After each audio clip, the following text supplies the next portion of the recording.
오늘은 스가랴서 13장 1절부터 9절의 말씀을 가지고 생명샘이라는 제목의 말씀을 증거하도록 하겠습니다. 생명샘. 그날에 라는 말씀으로 13장이 시작되고 14장이 이제 스가랴서의 마지막인데 사실 끊임없이 그날에 라는 말이 반복됩니다. 그날은 바로 여호와의 날, 그리고 여호와만 아시는 한 날. 그래서 하나님께서 구원을 완성하시고 믿음의 모든 사람들의 믿음을 회복하실 그날이 곧 올 것이다 라고 말하고 있는 것이지요. 그런데 그날은 아직 오지 않은 상태입니다. 그래서 스가랴가 예언을 할 때는 사실 그날을 바라보고 소망하고 있는 것이지 아직 그날이 임한 것은 아닌 것이죠.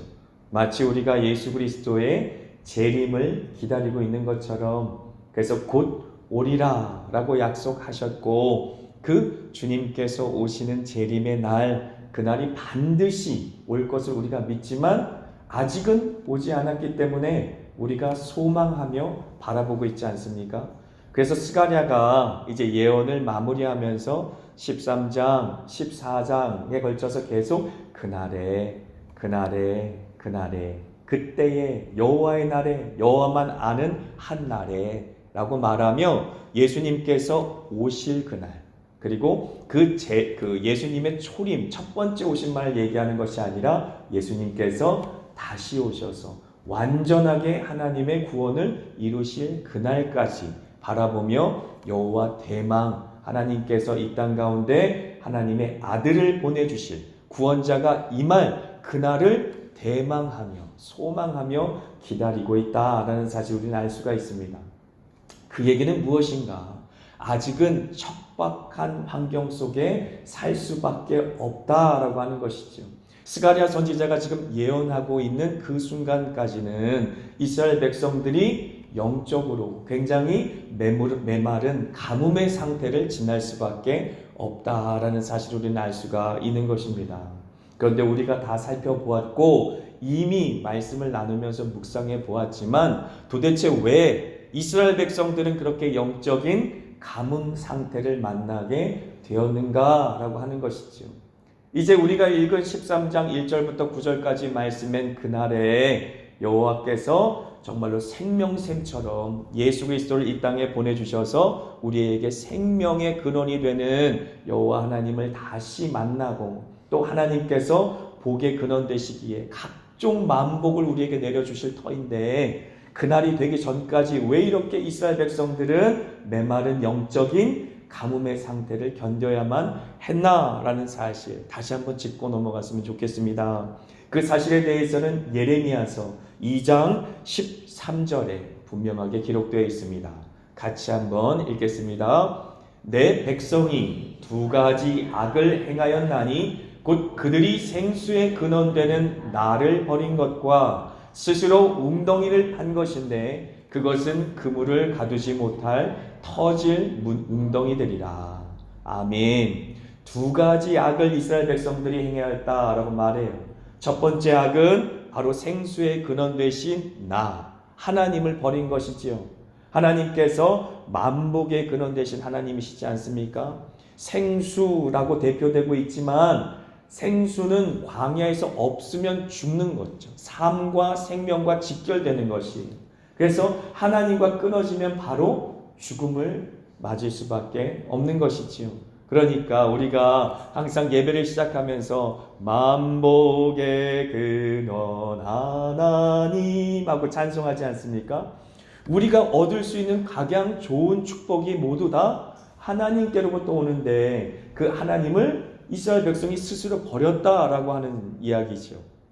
광야 같은 그 세상에서 하나님 없이는 살 수 없는데 이 무지한 이스라엘 백성들은 하나님을 버렸다라고 이야기하는 것입니다.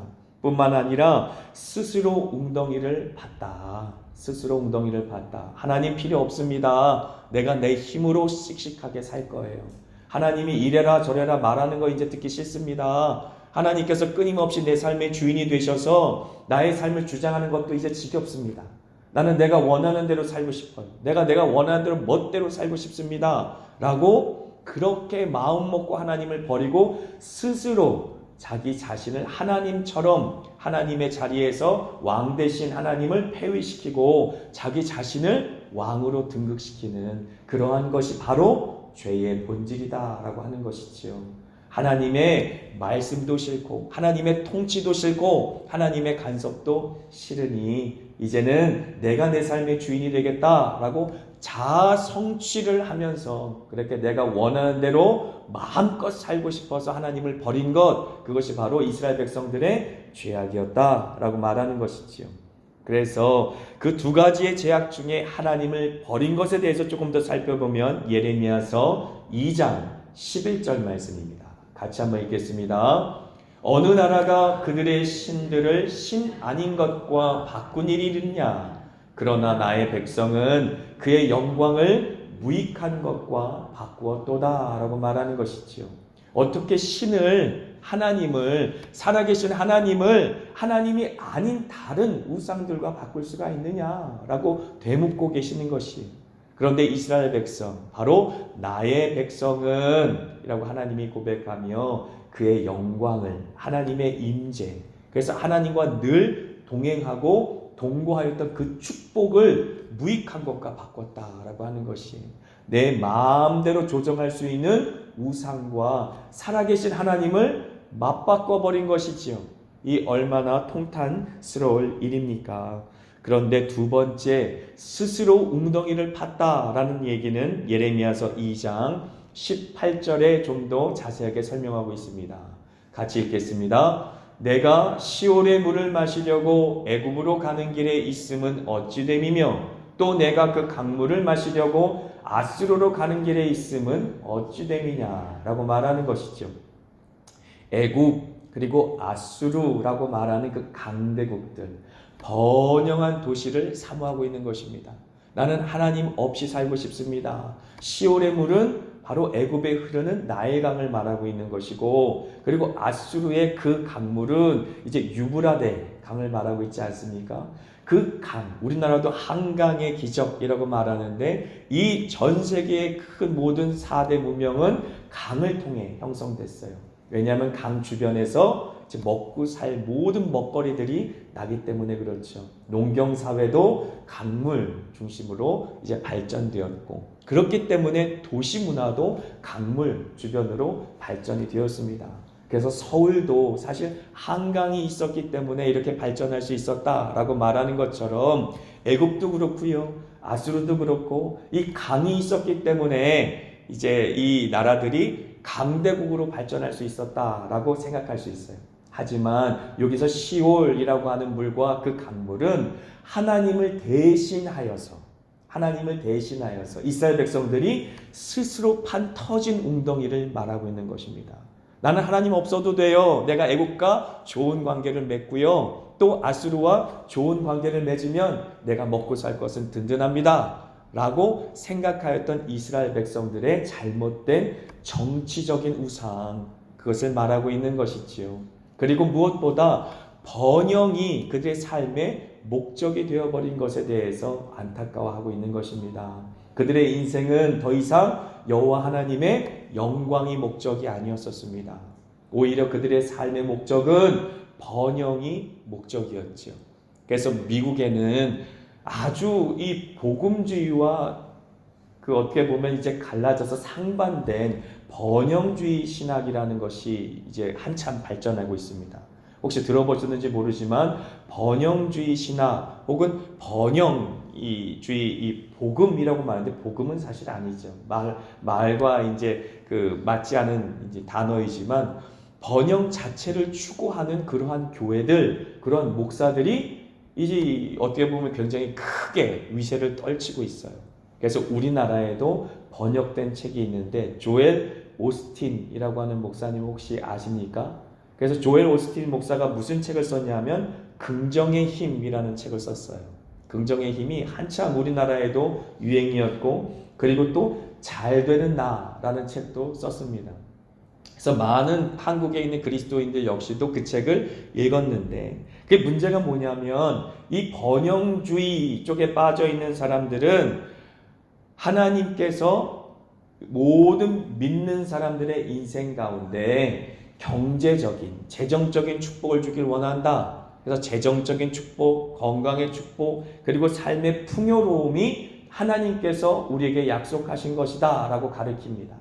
그래서 결국 하나님과 우리의 계약 관계 속에, 그 언약 관계 속에 우리는 부해질 수밖에 없고 번영할 수밖에 없고 그리고 잘 살 수밖에 없고 건강할 수밖에 없다라고 그렇게 가르치는 잘못된 신학이고 잘못된 가르침이지요.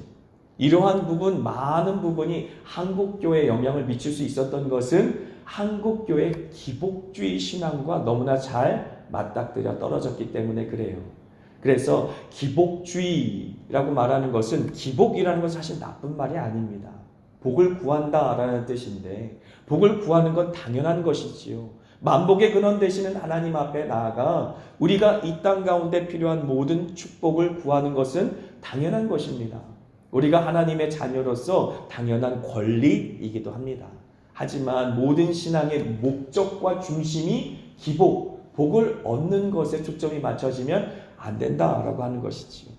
제가 잘 설명을 한번 드리겠습니다. 가난, 질병, 그리고 고난은 만약에 번영주의나 기복주의 신앙에 빗대어 본다면 그것은 저주입니다. 그런데 성경은 결코 가난이나 질병이나 고난을 예수님을 잘 믿는 사람들이 피해갈 수 있는 것이라고 얘기하지 않아요. 이 땅 가운데 살면서 예수님도 고난을 당하셨고 예수님도 많은 조롱과 멸시와 천대를 당하셨습니다. 마찬가지로 우리가 예수 그리스도를 따라가려면 우리의 그 모든 삶에 있어서 우리를 부인하고 우리의 십자가를 지고 예수를 따라가야 하는 것이지요. 그리고 예수의 남은 그 모든 고난을 우리도 담당하고 나가야 되는 것이 바로 신앙의 본질인데, 번영주의 혹은 기복주의에 빠지게 되면 가난이나 질병, 고난은 무조건 저주라고 생각하기 쉽습니다. 그렇기 때문에 한국교회에 잘못된 풍조가 일어나기 시작하였는데 무조건 큰 교회를 목회하면 큰 목사다라고 생각하게 되어지는 것이죠. 많은 사람들이 지지하면 옳은 것이다 라고 생각하는 것이죠. 그런데 잘못된 것입니다. 많이 모이면 하나님이 축복했기 때문에 그 사람은 축복받은 목사입니까? 시골 같은데 조용한 곳에, 정말 아무도 가지 않는 곳에 한두 명의 영혼을 위해서 자신의 일생을 드리는 목사들은 그러면 저주받은 목사들입니까? 하나님이 축복하지 않으시고 하나님이 기뻐하지 않은 목사들입니까? 절대 그렇지 않죠. 선교지도 마찬가지입니다. 선교지에서도 많은 사람들을 목양하는 선교사가 있겠지만 무슬림을 상대로 선교하는 사람들은 평생 한 명, 두 명 회심시키기도 쉽지 않아요. 그러면 그런 선교사들은 실패한 선교사입니까? 그렇지 않다라고 하는 것이지요. 그래서 번영주의, 기복주의에 빠지게 되면 오직 자아실현, 풍부한 것만 하나님의 축복이라고 생각하는 잘못된 생각을 갖게 되어진다라고 하는 것입니다. 그래서 이러한 잘못된 신앙에서 벗어나야 되는 것이지요. 이 부와 번영, 기복주의에 빠지는 것의 원뿌리가 어디라고 생각하십니까? 우리가 이스라엘 백성들의 역사를 계속 살펴보니까 기독교 진리 안에는 결코 있지 않은 신앙인데, 유대주의, 유대인들이 자기 자신을 선민의식을 갖고 살면서 아브라함과 하나님께서 계약, 언약을 맺으셨으니 나는 반드시 축복을 받을 수밖에 없는 사람이야 라고 생각하면서 그렇게 오만하게, 교만하게 하나님을 버리며 스스로 웅덩이를 팠던 삶을, 그 삶을 보면서 우린 이 모든 그릇된 잘못된 신앙의 뿌리가 유대인들, 바로 이스라엘 백성들의 역사 속에서도 있었구나라는 사실을 우리는 발견하게 된다라고 하는 것이지요. 그래서 끊임없이 애굽, 그리고 아수르라고 말하는 강대국들과 결연하여서 번영을 추구하려고 하였던 우상숭배, 그 우상숭배가 바로 이스라엘 백성들이 저질렀던 두 가지 악 중에 두 번째 악이 될 수 있겠습니다. 그럼 그 결과가 어떻게 됐을까요? 예레미야서 2장 19절의 말씀입니다. 같이 읽습니다. 내 악이 너를 징계하겠고 내 반역이 너를 책망할 것이라. 그런즉 내 하나님 여호와를 버림과 내 속에 나를 경외함이 없는 것이 악이요 고통인 줄 알라. 주 만군의 여호와의 말씀이니라. 아멘. 내 악이 너를 징계하겠고 내 반역이 너를 책망할 것이라. 그런즉 내 하나님 여호와를 버림과 내 속에 나를 경외함이 없는 것이 악이요 고통인 줄 알라 라고 말씀하시는 것이지요. 하나님이 이스라엘 백성들을 심판하시기 전에 두 가지의 악을 저지른 이스라엘 백성들을 심판하기 전에 이스라엘 백성이 스스로 하나님을 끊어버린 그 행위 자체가 하나님의 축복과 단절된 상태이기 때문에 당연히 그 단절된 상태로 말미암아 악과 고통이 시작된다라고 하는 것이죠. 이 말씀을 조금 더 쉽게 이해할 수 있기 위해서는 남녀가 왜 연애하지 않습니까? 연애하다가 헤어질 때 너 나 버리면 후회할 거야 라는 이야기 뭐 드라마에서는 많이 한 것 같아요. 저는 한 번도 해본 적이 없고 들어본 적도 없지만 드라마에서는 많이 듣고 이제 뭐 그랬던 거죠. 너 나 버리면 후회할 거야 막 그러면서 울면서 막 서로 싸우고 뭐 그러면서 헤어지는 모습들이 있지 않습니까?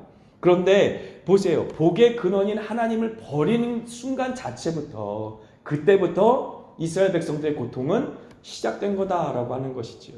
하나님이 적극적으로 어떤 심판과 징벌을 하지 않아도 하나님과 끊어져서 하나님을 버린 행위 자체로부터 시작해서 이스라엘 백성들의 인생은 고통 가운데 빠졌다라고 하는 것입니다. 그래서 그러나 하나님께서는 그들의 그러한 죄악을 그냥 내버려 두지 않으시고 결국 하나님이 그들을 다시 하나님의 사랑의 품으로 인도할 터인데 왜 그렇게 인도할까? 그 이유 역시도 예레미야서 2장 2절에 기록되어 있습니다. 같이 한번 읽겠습니다. 가서 예루살렘의 귀에 외칠지니라. 여호와께서 이와 같이 말씀하시기를 내가 너를 위하여 내 청년 때의 인애와 내 신혼 때의 사랑을 기억하노니 곧 씨 뿌리지 못하는 땅 그 광야에서 나를 따랐음이니라. 아멘. 우리만 하나님 앞에 첫사랑을 회복하게 해주세요 라고 기도하는 것이 아니라 하나님께서 우리를 회복하게 하실 때에도 우리와의 첫사랑을 하나님께서는 기억하고 계신다 라고 하는 것이지요. 우리와 뜨겁게 사랑했던 그 순간을 하나님도 잊지 않고 기억하고 계신다라고 하는 것입니다. 어렵고 힘든 순간 정말로 결혼했을 때 아무것도 없고 반지 하나 사줄 돈이 없어서 어렵게 힘들게 그렇게 신혼살림을 시작했을 때도 나를 사랑하고 나의 아내가 되어서 나의 남편이 되어서 같이 살림을 살면서 그렇게 어려운 순간을 이겨냈던 그 어려운 시간을 생각해서 이제 지금 그렇게 어렵고 힘들고 관계가 깨졌다고 해도 다시 서로 함께 이어져가고 함께 동행하고 동거할 그 마음을 회복한다라고 하는 그러한 그림으로 우리가 해석하면 좋을 것 같아요. 결혼 생활하면서 좋을 때만 있지 않지 않습니까? 그렇지만 처음에 만나서 사랑했을 때, 처음에 어렵고 힘들 때, 그 어려운 시기를 같이 이겨나갔을 때 그때를 기억하며 하나님께서 마음을 돌이켜서 이스라엘 백성들을 다시 끌어안고 품으려는 그 마음을 갖게 되신다라고 하는 것이지요. 그래서 오늘 본문 다시 돌아가서 조금 살펴본다면 그날에 라고 말씀을 다시 선언하고 계시는 것이죠. 스가랴서 13장 1절의 말씀입니다. 같이 읽습니다. 그날에 죄와 더러움을 씻는 셈이 다윗의 족속과 예루살렘 주민을 위하여 열리리라 라고 말하는 것이죠. 하나님께서는 그 이스라엘 백성들의 회복의 날, 구원의 날을 약속하고 계시는 것입니다. 아무리 그들이 먼저 하나님을 버리고 두 가지의 악을 행하였다 할지라도 하나님께서는 다시 그들을 붙드실 그날 생명샘을 활짝 열어주셔서 죄와 더러움을 씻겨주실 그날을 예비하고 계신다라고 하는 것입니다. 그래서 고린도 후서 6장 2절의 말씀에 보면 이렇게 말하는 것이죠. 내가 은혜 베풀 때에 너에게 듣고 구원의 날에 너를 도왔도다 하셨으니 보라 지금은 은혜 받을 만한 때요 보라 지금은 구원의 날이로다. 할렐루야. 이 얼마나 복된 날입니까? 이스라엘 백성들은 그날을 소망하며 바라보며 기대하고 기다렸는데 우리는 이미 그 은혜의 날을 맞이하였다라고 하는 것입니다. 이 마지막 날 주님께서 이미 활짝 열어놓으신 그 구원의 날, 그것이 바로 이미 이 땅 가운데 도래한 것이다. 은혜 베풀 때에 라고 말씀하시지 않습니까? 그때가 바로 지금이다. 그리고 구원의 날에 라고 말씀하시지 않습니까? 그때가 바로 지금이다. 보라 지금은 은혜 받을 만한 때요 보라 지금은 구원의 날이로다 라고 이미 선언하신 것이에요. 그래서 더 이상의 구원의 때 은혜의 날이 없는 것입니다. 그러므로 지금이라고 일컫는 바로 이 순간에 하나님 앞에 마음문을 활짝 열고 주님의 구원을 받아들여야, 그래야 하나님께서 마련해 주신 큰 은혜의 축복에 우리가 참여하게 되는 것이지요. 그래서 그날에 우리가 이미 맛보아 알게 된 그날, 그리고 이제 앞으로 아직 오지 않을 예수 그리스도의 재림까지도 지금 바라보고 있는 것이, 앞으로는 더 영광스러운 날이 온다는 것입니다. 우리가 예수 그리스도를 닮아가는 그런 과정뿐만 아니라 마지막 예수께서 재림하시는 그날 우리 몸이 예수님의 부활의 몸처럼 영화로운 몸을 입을 그날이 올 것이며, 이 세상 역시도 마치 하나님께서 태초에 온 세상을 보시고 좋았더라 라고 말씀하셨던, 낙원을 창조하셨던 것처럼 하늘과 땅을 새롭게 하실 그 약속의 날이 올 것이다 라고 말하고 있는 것이지요. 그러므로 우리는 이 말씀을 바라보면서 아멘 또 할렐루야 하면서 받아야 될 줄 믿습니다. 이사야서 9장 2절의 말씀입니다. 같이 읽습니다. 흑암에 행하던 백성이 큰 빛을 보고 사망의 그늘진 땅에 거두하던 자에게 빛이 비치도다. 아멘. 흑암에 행하던 백성, 사망의 그늘진 땅에 거주하던 자, 그 자들이 바로 우리들이 아닙니까? 그런데 그 땅에 거하던, 그 사망의 음침한 골짜기에 죽어있던 우리들에게 큰 빛이 비추었다라고 하는 것입니다. 에베소서 5장 14절 같이 읽습니다. 그러므로 이르시기를 잠자는 자여 깨어서 죽은 자들 가운데서 일어나라. 그리스도께서 너에게 비추이시리라 하셨느니라. 아멘. 마치 죽어있는 나사로를 향하여 무덤 문을 활짝 열고 나사로야 나오너라 라고 말씀하셨던 것처럼, 죽어있던 우리 영혼과 심령 가운데 그리스도께서 빛을 비춰주셔서 다시 살려내셨다라고 선언하고 있는 것입니다.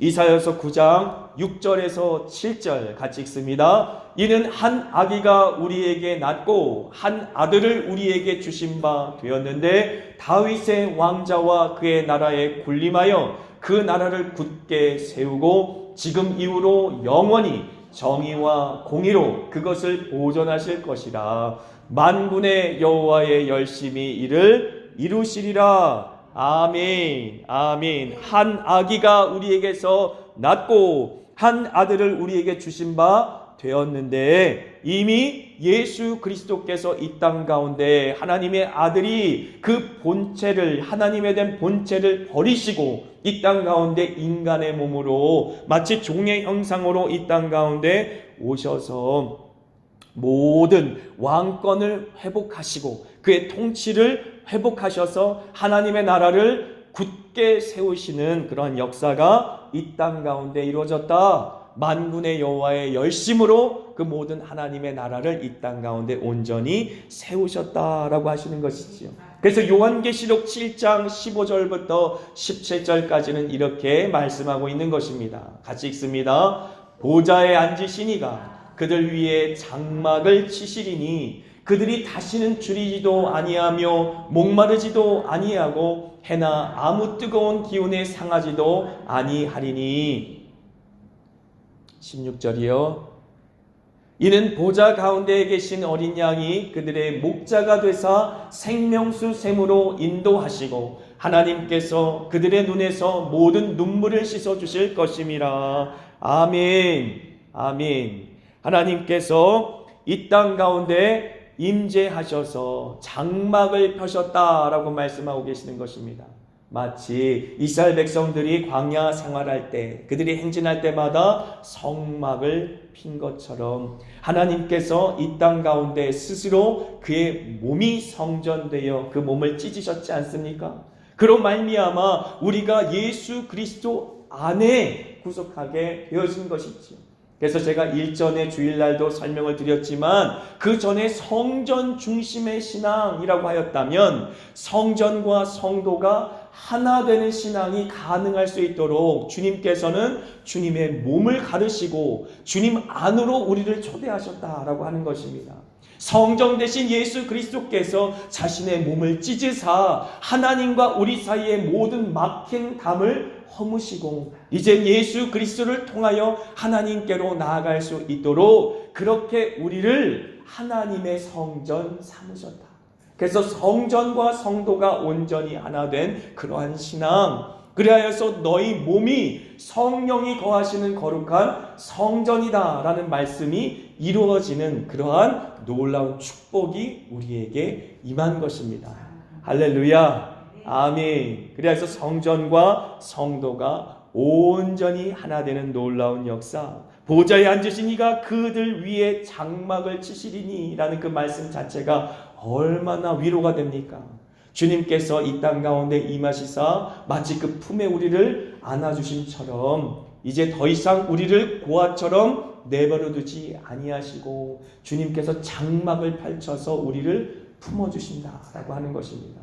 우리가 예배하는 이 순간도 주님께서 친히 영광 가운데 임재하셔서 장막을 치실 줄 믿습니다. 그의 품으로 우리를 온전히 얼싸 안으실 줄을 믿습니다. 성령 하나님께서 이러한 역사를 우리 가운데 이루어 주시는 것이 뿐만 아니라 이제 예수 그리스도께서 목자가 되어 주셔서 생명수 샘으로 우리를 인도하여 주신다라고 말씀하고 있는 것이지요. 그래서 우리 눈에 모든 눈물을 씻겨 주실 것이다. 이러한 역사는 예수님의 재림의 날만 우리에게 이루어질 역사가 아닙니다. 예수 그리스도를 믿는 모든 자들이 교회라고 하는 구원의 방주 속에 들어와 성령이라고 하는 하나님과 더불어 온전히 하나님의 언약의 말씀을 우리의 삶 가운데 적용시켜 주시는 것입니다. 그래서 마지막으로 이제 스가랴서 13장 2절의 말씀을 같이 읽겠습니다.